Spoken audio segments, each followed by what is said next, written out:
आज भी आपकी पात्रता हो तो नारद शुक सनकादिक सिद्ध आज भी आपको दर्शन दे सकते हैं। हमारे पूज्य गुरुदेव पहाड़ी बाबा महाराज, बहुत तीव्र तप की इच्छा हुई उनके मन में। ये बात है सन 38 की, सन 1938 की बात। 1932 में वे खाक चौक के महंत पद पर विराजमान हो गए थे और 1938 की घटना है। महाराज जी के मन में वैराग्य जगह गाय स्थान के चक्कर में फंस गए। अपने भजन करने के लिए साधु बने कि स्थान के चक्कर के लिए साधु बने। तो महाराज जी के गुरु भाई थे, सीताराम दास जी नाम था उनका, वो सब संभालते थे। अरे गुरु भाई तो संभाल ही रहे हैं, अब महंत तो हम हैं, लेकिन हम चले जाएंगे तो लोग इन्हीं को महंत भी बना देंगे, अच्छा हो पिंड छूटेगा स्थान से, ऐसा मन में विचार जगा। और बिना बताए महाराज जी कार्तिक पूर्णिमा के बाद चल पड़े। तीव्र लगन थी, कोई ऐसे महापुरुष मिले जो हमें भगवत साक्षात्कार करा सके। तो मन की धुन चढ़ी कि जाना चाहिए वहाँ, उज्जैन जाना चाहिए महाकाल की नगरी में, क्योंकि कागभूषुंडी जी को पूर्व जन्म में वहीं सब कुछ मिला, वहीं जाना चाहिए। महाराज चले गए। देवास के आसपास की घटना है। एक प्राचीन शिव मंदिर था जंगल में, बहुत थके हुए थे, वहाँ लेट गए, सो गए। अर्धरात्रि का समय था। ये हम बता रहे हैं, तीव्र लगन होती है तो क्या होता है।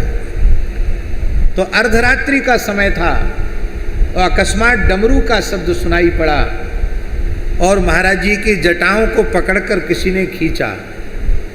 तो महाराज जी ने देखा, उठ के बैठे, तो क्या देखते हैं, कर्पूर गौर विग्रह, त्रिशूल डमरूधारी साक्षात भगवान शिव खड़े, चंद्रमौली भगवान शिव खड़े। स्वामी जी स्वप्न नहीं, ध्यान नहीं, प्रत्यक्ष शंकर जी ने उठा के बिठा दिया और कहा, बालक यहां से उत्तर दिशा की ओर चला जा, जो तू चाहता है वो महापुरुष तुझे दे देंगे। बस ये कहकर शिव जी अंतर्धान हो गए। आगे बढ़े। ये अगहन महीने की घटना है, छोटे सरकार। आगे बढ़े, एक छोटा बच्चा मिला। अगहन महीने में थोड़ी ठंड पड़ने लग जाती, सवेरे के 4 बज रहे थे लगभग। तो महाराज जी ने देखा एक नंगा नंगा बच्चा घूम रहा है। तो उनके मन में आया कि शायद कोई जंगली कोल भील का बच्चा होगा। पहले लोगों के पास कपड़े कहाँ थे, नंगे धड़ंग रहते थे, ऐसे बच्चा होगा। 5 वर्ष का 7 वर्ष का होगा, ऐसे बच्चा था, नंगा था। तो महाराज जी ने पूछा, बालक भगवान इस तरफ उत्तर की ओर, वो शंकर जी के जलहरी को उत्तर मान करके और महाराज जी चल रहे थे। बोले इस दिशा में कोई संत मिलेंगे क्या, तुम जानते हो?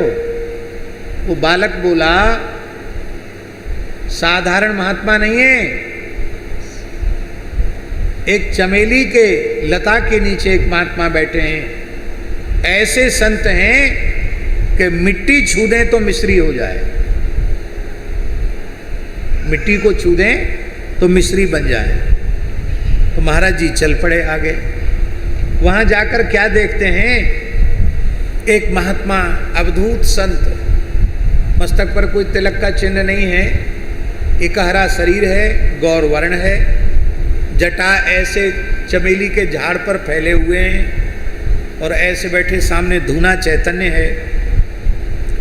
महाराज जी ने उनको प्रणाम किया। वहाँ कुइया थी, आज भी वो जगह है देवास क्षेत्र में जहाँ की ये घटना है। तो महाराज जी ने उनको प्रणाम किया, बोले पहले स्नान करो। तो उन्होंने स्नान किया महाराज जी ने। बोले आप बैठो सामने, बैठ गए। तो महाराज जी के जन्म से लेके मार्ग में शिव जी का दर्शन हुआ ये बताया और कहा कि तुम मेरे पास क्यों आए, जिस बालक ने तुम्हें मेरा पता बताया वो बालक साक्षात भगवान सनत कुमार थे। वहीं चरण पकड़ लेते तो वहीं काम हो जाता, पर भाग्यशाली हो सनकादिकों का दर्शन हो गया। और महाराज जी कहते फिर भी हमारे मन में विश्वास नहीं हुआ। हमारे मन में आया कि कई लोग सिद्धियां कर लेते हैं, पहले की घटनाएं सुना दिया करते हैं। तो जैसे ही मेरे मन में ये बात आई, बोले ये भूत प्रेत की सिद्धि नहीं है, ये तंत्र मंत्र की सिद्धि नहीं है, भूत भविष्य वर्तमान मुझे स्पष्ट दिखाई पड़ता है, और तुम जो चाहते हो वो चीज तुमको यहीं मिलेगी। और महाराज जी कहते बस उन्होंने कृपा कर दी, इसके आगे कुछ नहीं बोलते थे, क्या दिया क्या हुआ इसके आगे कुछ नहीं बोलते थे। बोले हमारी जो तीव्र व्याकुलता थी वो पूर्ण हुई, और हमको जिसके लिए हम घर द्वार छोड़ के साधु बने थे वो काम हमारा हो गया।